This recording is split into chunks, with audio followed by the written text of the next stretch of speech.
Halo, kembali bersama saya Sasdanu. Ya, eee, hari ini tanggal 27 September 2021, ada hal yang ingin saya bahas lagi. Ya, ini terkait dengan demonstrasi yang terjadi hari ini kalau nggak salah. Ya, BEM-SI eee, demonstrasi atau melakukan aksi tentang pelemahan KPK temanya. Ya, pelemahan KPK dari kasus TWK gitu ya. Eh, dan di sini terlihat memang kenapa demo ini terjadi, ya karena terjadi juga pembiaran oleh presiden, ya, oleh presiden, ya terhadap pemecatan ya khususnya. Tapi whatever kontennya, substansi dari demo tersebut, saya ingin membahas tentang konseptualnya aja ya, konseptual masalah demo, ya. Ya, yang menarik yang membuat saya membuat vlog hari ini adalah ada kata-kata dari aparat ke BEM SI ya, kalau nggak salah ya. Kalian sudah menjadi trend topic gitu ya. Seakan-akan nggak boleh lagi demo ke jalan atau something like that gitu ya. Eh Menjadi trend topic itu memang penting ya, penting. Tapi kita nggak ngerti nih trend topiknya ada di mana, ya kan? Dengan substansi yang seperti apa, ya kan? Karena kalau kita bicara trend topik, ya, trend topik itu kan seakan-akan ini lembaga udah menjadi pembicaraan banyak orang, ini lembaga memang udah terkenal, so what gitu ya. Tapi yang demo itu tentang substansi yang akan disampaikan. Yang penting itu. Artinya apa? Artinya terkenal itu nggak penting kalau dia nggak punya substansi yang akan disampaikan. Gitu loh. Taruh lagi nih, ada artis yang sangat terkenal di dunia, tapi dia nggak ngomong apa-apa. Ya, nggak ada yang disampaikan ke publik. Nah, ini kan menjadi problemnya.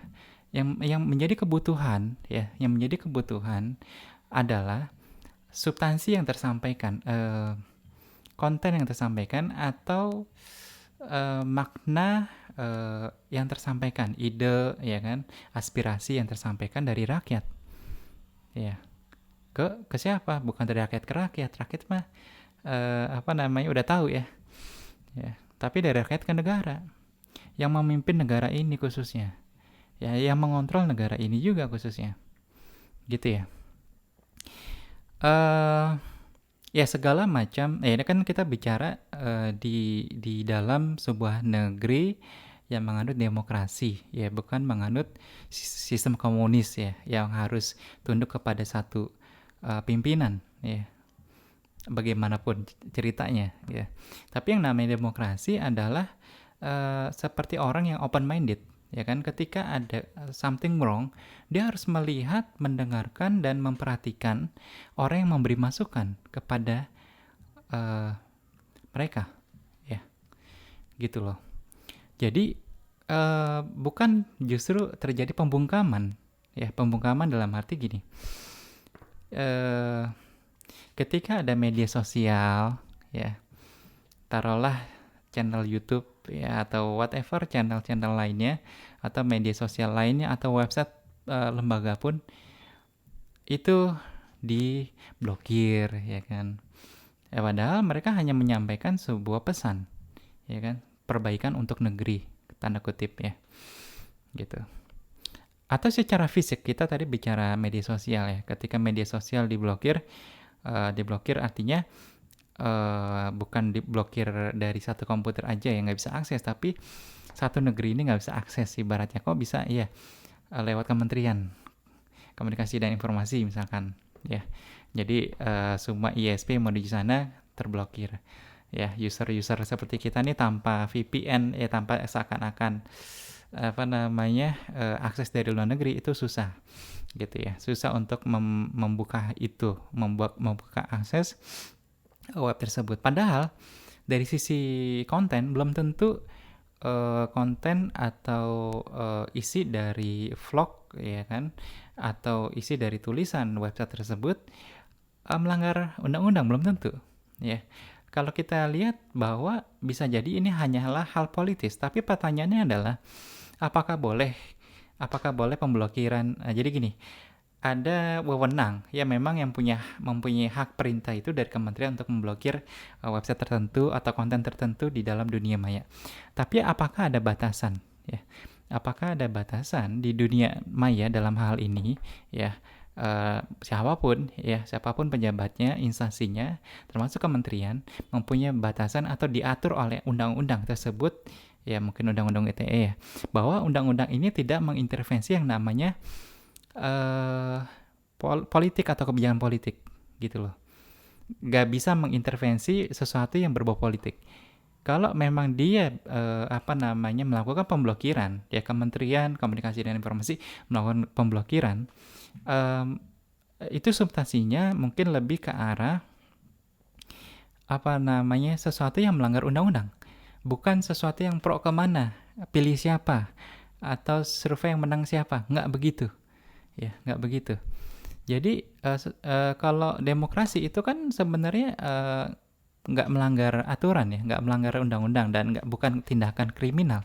Yang namanya demokrasi pro siapa, ya terserah aja, kecuali ada kecurangan di dalam sistem demokrasinya, sistem demokrasinya, gitu loh.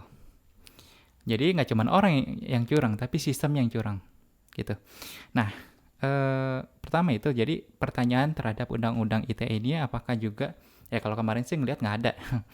Ya, jadi kewenangan dalam memblokir sebuah situs atau konten atau spesifik lagi lebih ke YouTube akun tertentu misalkan, memang bisa dilakukan oleh sebuah negara. Tapi apakah ini mempunyai koridor? Ya, mempunyai koridor hukum tersendiri yang lebih spesifik ke arah mekanisme yang seperti itu, gitu ya. Jadi berdasarkan bagusnya gini, berdasarkan undang-undang, ya kalau ini undang-undangnya ada ya, berdasarkan undang-undang ayat berapa, pasal berapa, maka ini telah melanggar hukum. Ya, harusnya itu menjadi pidana. Ya, kenapa? Karena yang namanya melanggar hukum pidana ya, kalau nggak perdata, kalau nggak salah. Nah, cuma permasalahannya di sini politik itu yang menyampaikan sebuah pendapat di sebuah negeri yang berdemokrasi bukanlah sebuah pidana, gitu ya. Kalau menurut saya, sebuah pidana itu ketika ada kejahatan di dalamnya, gitu ya, ada kejahatan di dalamnya. Oke, clear ya. Jadi semasi status quo-nya adalah kementerian memang punya kekuasaan dalam mengatur alur traffic information data ya, dan juga pemblokiran situs tertentu ya, memang punya wewenang mungkin ya, tapi dari segi teknis sangat mumpuni dan sangat memungkinkan. Tapi dari sisi hukum harus juga diatur, jangan sampai apa yang dilakukan oleh instansi terkait kementerian ya, sekelas kementerian khususnya, dipergunakan sebagai alat politik.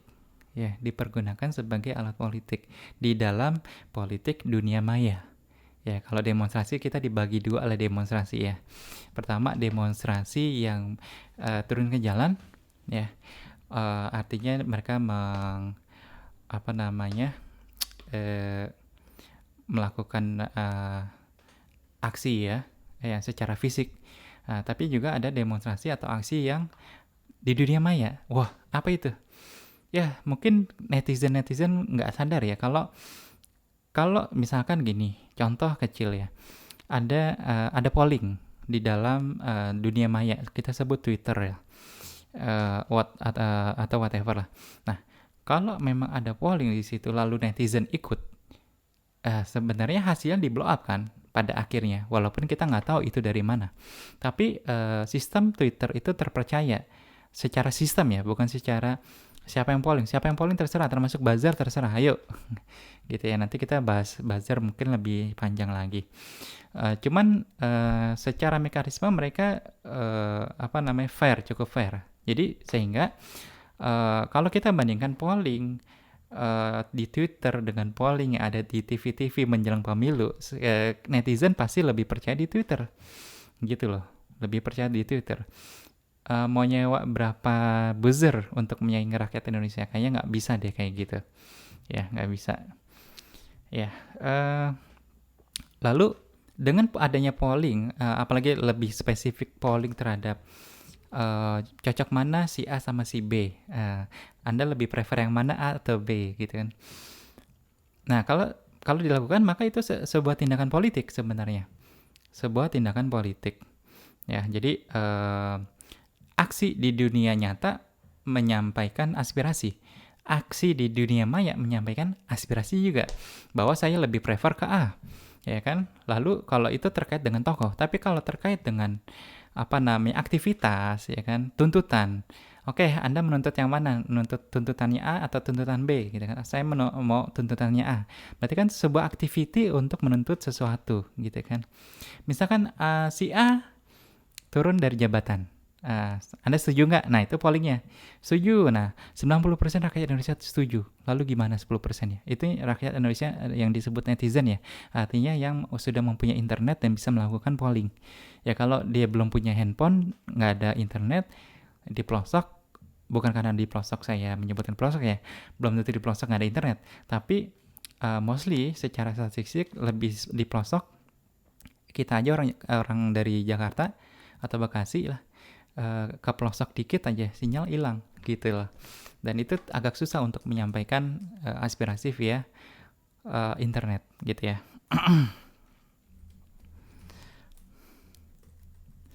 Jadi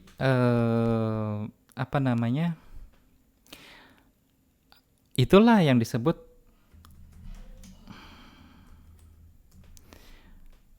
aspirasi ya.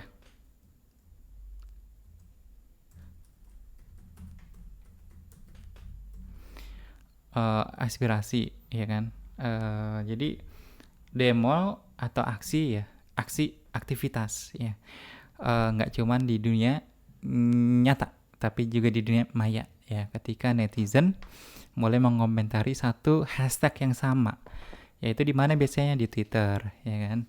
Ya karena sorry, platform Indonesia kalaupun ada mungkin bisa aja suatu someday kita kalau kita bicara brand sosial media, Twitter, Facebook, Instagram itu kan sebuah brand ya. Artinya kebetulan brand tersebut secara statistik lebih banyak diikuti atau digunakan oleh pengguna di dunia ya, termasuk Indonesia gitu, dibanding dengan merek-merek lain yang baru, newbie yang baru ya, yang baru di-create pasti anggotanya lebih sedikit ya dibanding yang sudah bertahun-tahun sudah mulai gitu ya. Nah, juga termasuk sebuah edukasi ketika aspirasi ya rakyat disampaikan via via status ya, status di Twitter mungkin, atau juga bagi para vlogger ya menyampaikan film pendek ya, pesan berupa film misalkan, atau vlog-vlog seperti ini aja berbicara tentang politik di Indonesia, itu juga sebuah aksi ya, sebuah demo. Apalagi tentang kritikan terhadap pemerintah atau parodi ya, melalui cara parodi misalkan ya, film pendek yang menyindir ya. Ya nggak cuman intinya nggak cuman di dunia internet, tapi juga dunia di pertelevisian ya, itu sangat penting. Dan dimana kebanyakan di dalam dunia televisi ya juga tersebar di dunia maya, kebanyakan gitu, untuk orang-orang bisa melihat ulang ya. Karena kan biasanya televisi ketika tayang nggak ditayangkan berkali-kali gitu kan. Nah itu pentingnya dunia maya ya.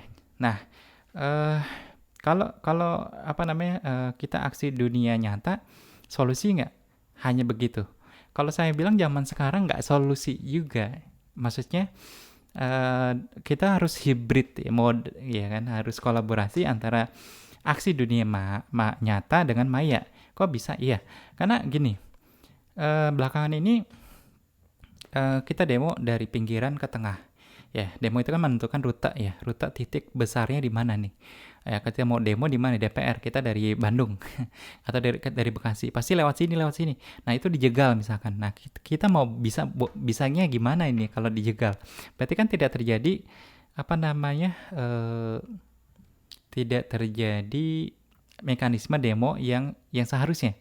Ya, mekanismenya adalah rutenya harusnya jalan di situ, melalui itu jalurnya, tapi karena diblokir nggak melalui itu, atau bahkan nggak jalan, gitu ya. Nah, pertanyaan besarnya bukan masalah nggak jalan rutenya, tapi dasar hukumnya apa ketika aparat ini memblokir, ya kan? Dasar hukumnya apa? Ya, undang-undang nomor berapa yang melarang kita demo? Padahal pasal 33 ya, atau coba di flashback lagi pasal-pasalnya, bahwa kita sebagai warga negara, apalagi sebagai individu ya, berhak untuk menyampaikan sebuah pendapat loh di muka umum, bukan di muka tembok aja. Ini tembok nih, nggak di sini doang gitu ya, nggak sendiri. Ya, kita berhak didengar. Ya, rakyat Indonesia, sorry, demo itu bukan milik hanya mahasiswa. Ya, coba lihat Korea, coba lihat Jepang, ya, dan negara-negara lainnya. Itu demo bukan milik mahasiswa saja, tapi milik semua orang.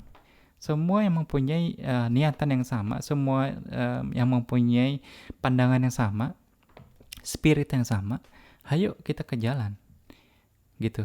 Atau hayo kita ngetik yang sama. Makanya kalau di dunia maya, tiba-tiba hari kesekian aja, hari ketiga aja, sudah ada hashtag ratusan ribu, ya, jutaan orang mempunyai hashtag yang sama, gitu. Artinya mereka mempunyai satu visi yang sama, serempak, tanpa mekanisme bertele-tele, ya kan, tanpa modal yang tinggi, ya kan, dan ini sangat efektif, ya.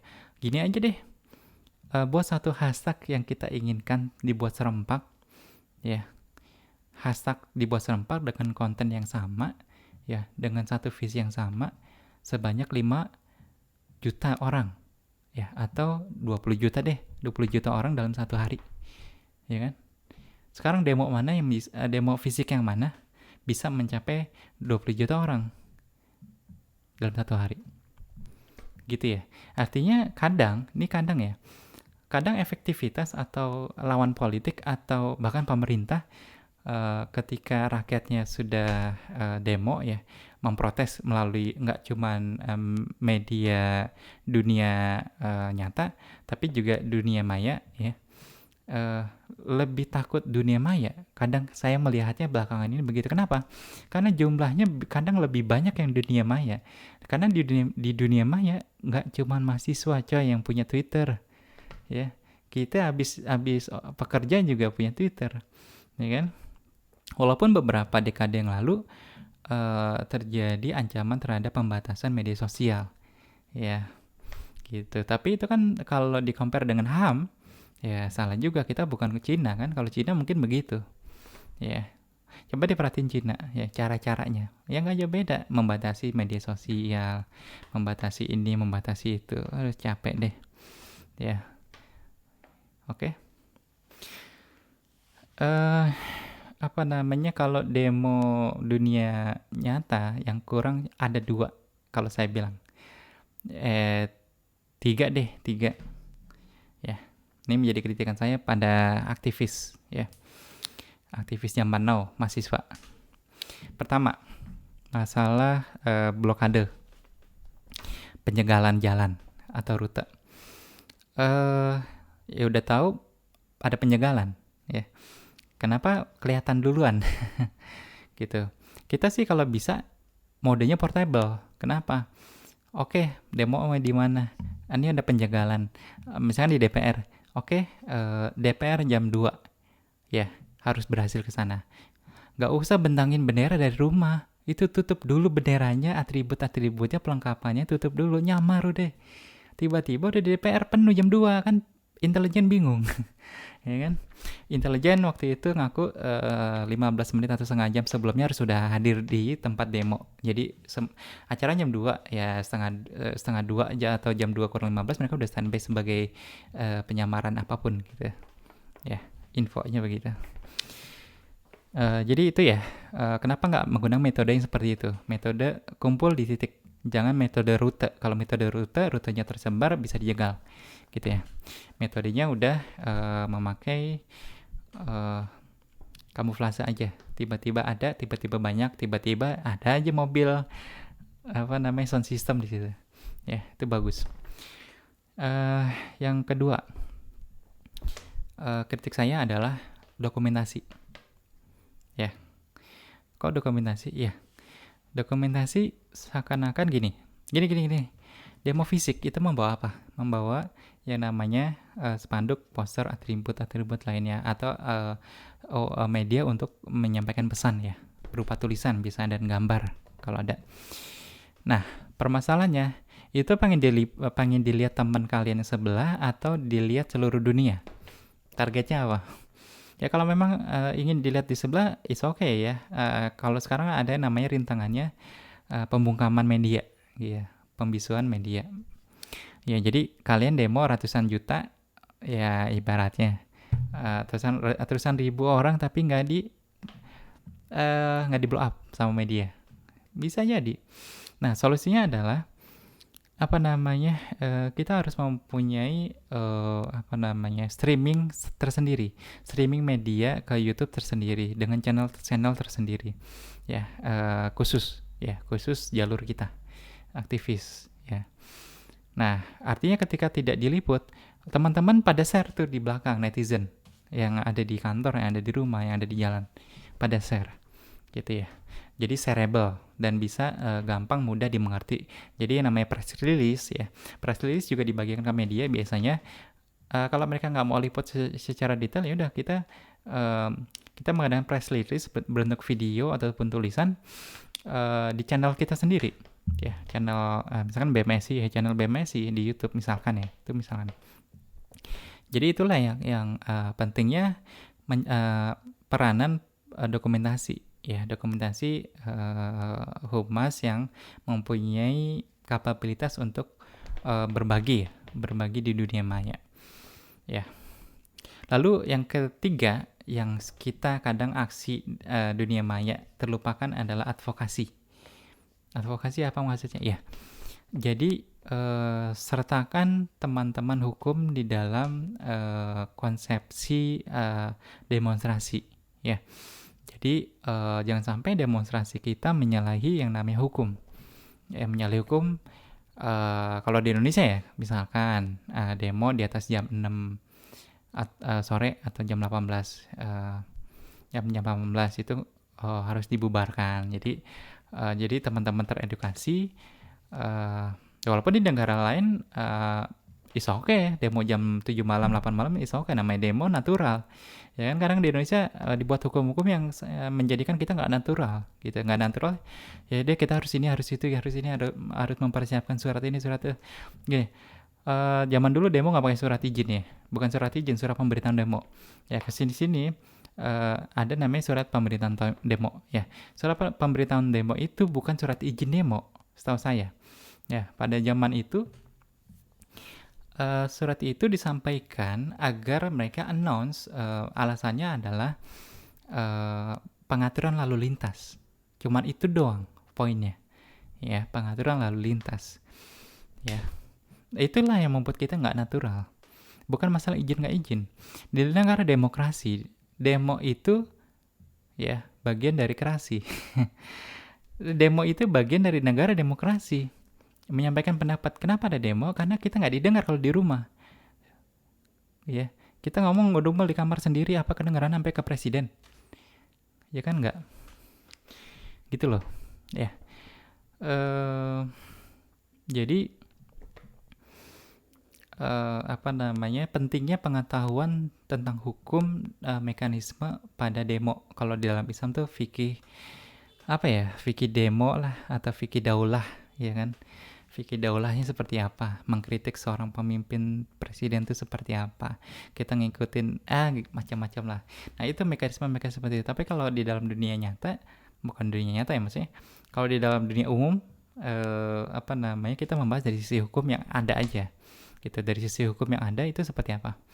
Iya, itulah yang harus dipahamin, bahwa ketika ada teman kita yang tertangkap atau ditangkap walaupun mereka nggak salah, nah ini secara hukumnya siapa memberikan advokasi, itu loh, siapa memberikan kesaksian. Nah karena banyak laporan nih tentang mungkin HAM ya, di situ ada pelanggaran HAM atau gimana ya kan, ada hak-hak yang terabaikan nggak, ya kan, terabaikan nggak, ya kan, gitu-gitu sih, ya, ngerti kan, ya.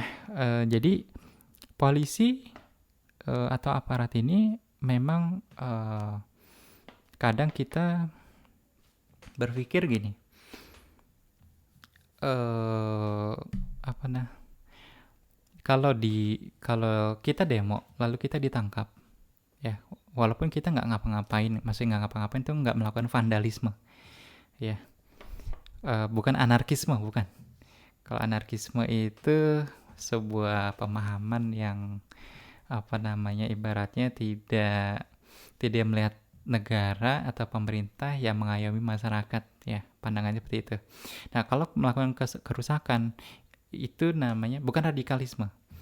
Nah, namanya radikalisme itu adalah something yang keinginan untuk merubah sistem secara cepat, ya.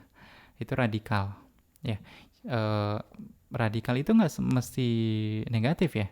Kalau memang sistem yang secara cepat ingin berubah, ada sistem yang lebih baik, maka radikal dalam hal ini adalah baik, gitu ya. Nah, ketika melakukan perusakan namanya vandalisme, gitu. Nah, teman-teman yang melakukan vandalisme, ya mungkin bisa ditangkap dan dikasih hukuman. Tapi kalau teman-teman nggak melakukan vandalisme tapi ditangkap juga tanpa ada kesaksian dan lain-lain, ada hak yang terabaikan nggak di sana, gitu ya. Nah, ini perannya advokasi, ya, peran advokasi di sana, ya, dan HAM, ya, yang melihat dari sisi HAM juga. Ketika diketemukan terjadi pelanggaran HAM, biasanya di lapangan tuh bisa jadi ditemukan pelanggaran HAM, gitu ya.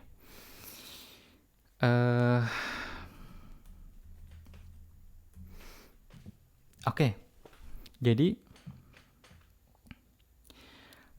komentar kita di dalam dunia maya, jadi itu 3 ya. Itu 3 dunia, kekurangan 3 poin di dalam dunia nyata. Nah, kita bahas dunia maya lagi kembali, ya. Jadi namanya like or dislike, ya. Kalau ada medsos atau media sosial yang ada like or dislike, itu digunakan, ya, untuk menyatakan sebuah sikap, ya.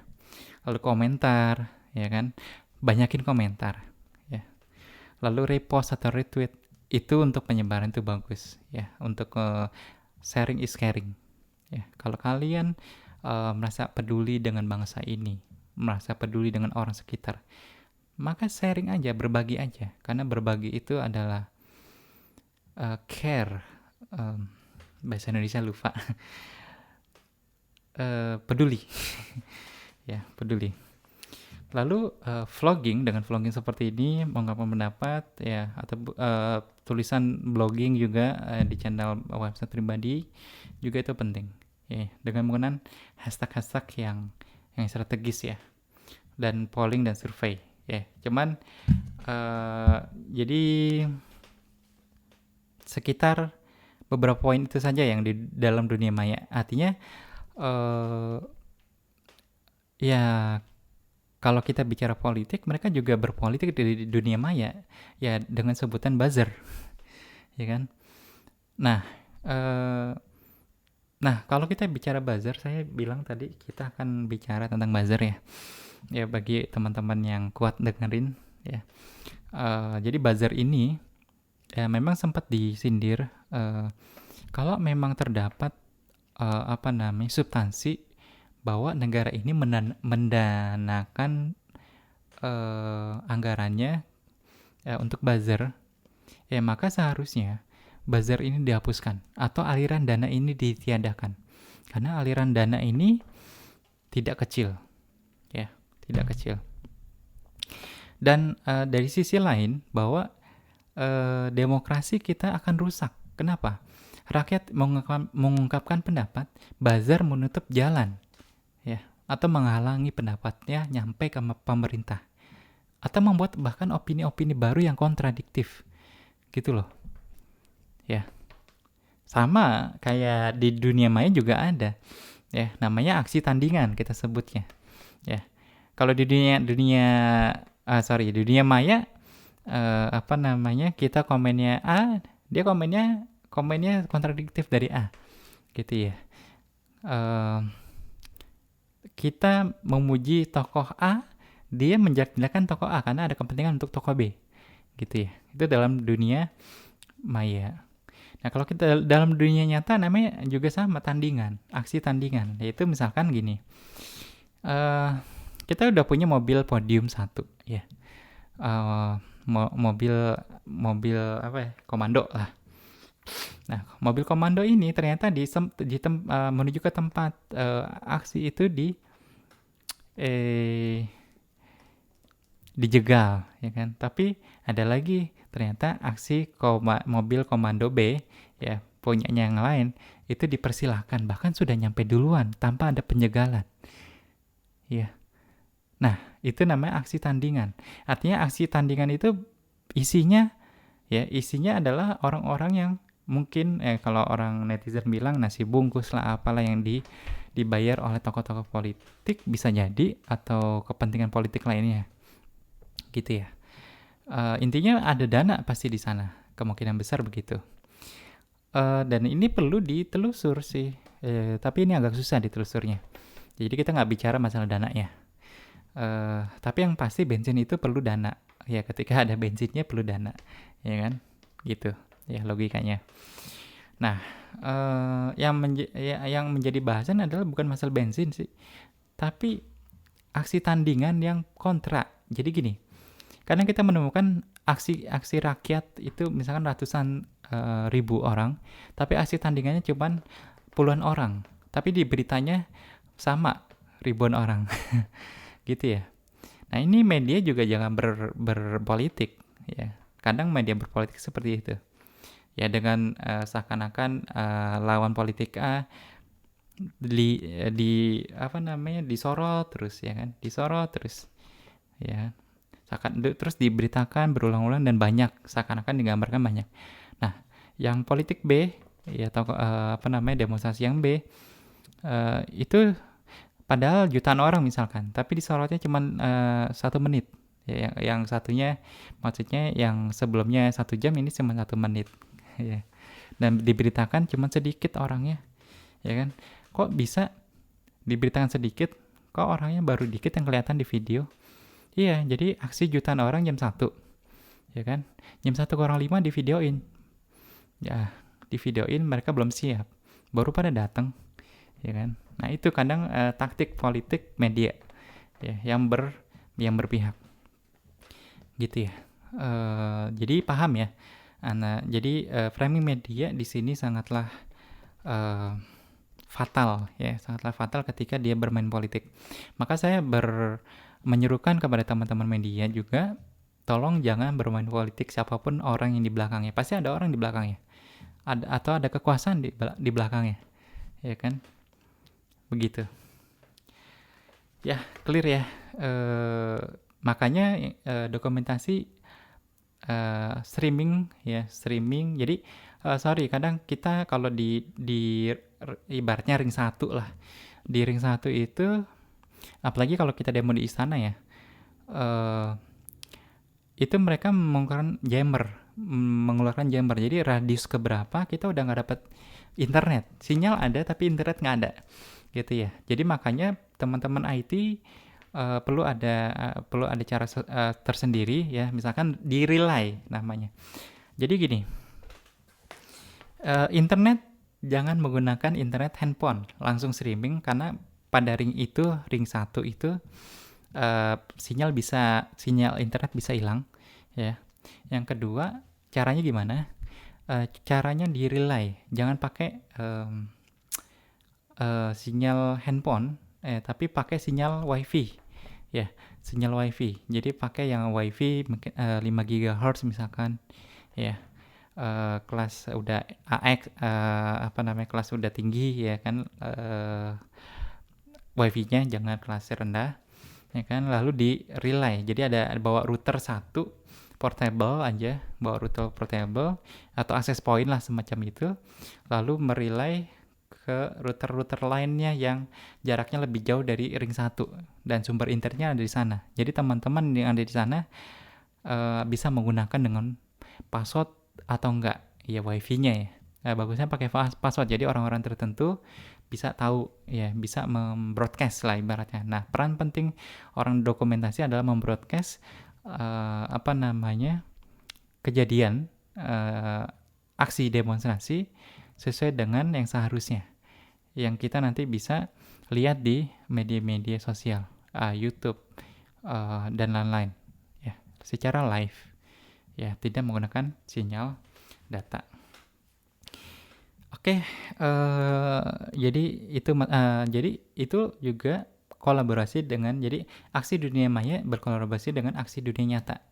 Ya, ketika dunia nyata perlu bantuan dunia maya, maka diperlukan namanya relay itu, access point yang berasal dari repeater mungkin, yang ujungnya adalah sumber internet ya. Sumber internet terserah dari mana.